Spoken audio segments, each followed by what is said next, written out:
যা পড়ে গেল তো,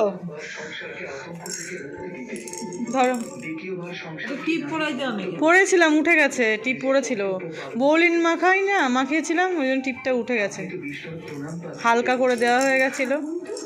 আজকে আর চান করেনি, গা হাত পা মুছিয়ে দিয়েছি। দাও ওটা দাও, আমার কাছে দাও, দাও।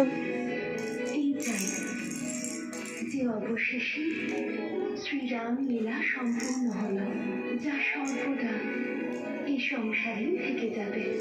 রাম লীলা নয় দেবী, যা ধরতে পারে না দুষ্টু ছেলে, সীতা ও রামের কাহিনী বলুন।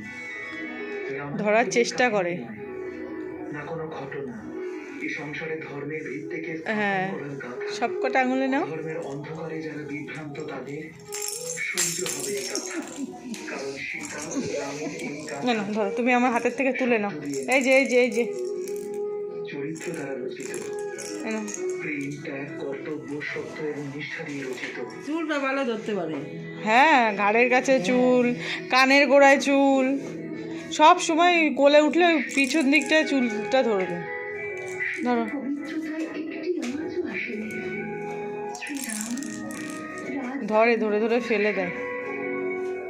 কর্তব্য তারা রেখেছেন, জ্ঞান কই রে, আস্থা তারা একটু হাসো হাসো, একটু হাসো, একটুখানি হাসো বাবাই। ভাষার নিষ্ঠার দ্বারা দিয়েছে। হনুমান ও বাবা, ভর করে এত বড় সমুদ্র পেরোতে পেরেছে। সোনা, সব ঘটনা অদ্ভুত, টিভি দেখো তুমি, টিভিতে সব ঘটনা টুকি। আর এই সত্যতারই পরিচয় দেয় রামায়ণ। মুখে হাত দিতে নেই, বলছেন দেবী, মুখে হাত দিতে না করেছি না তোমায়, রামায়ণের এই কাহিনী কেবল শোনায় না, মুখে হাত দিতে নেই, একটা দুষ্টু ছেলে। সংসার প্রতিটি পুত্র এবং পিতার মধ্যে রামকে খোঁজে।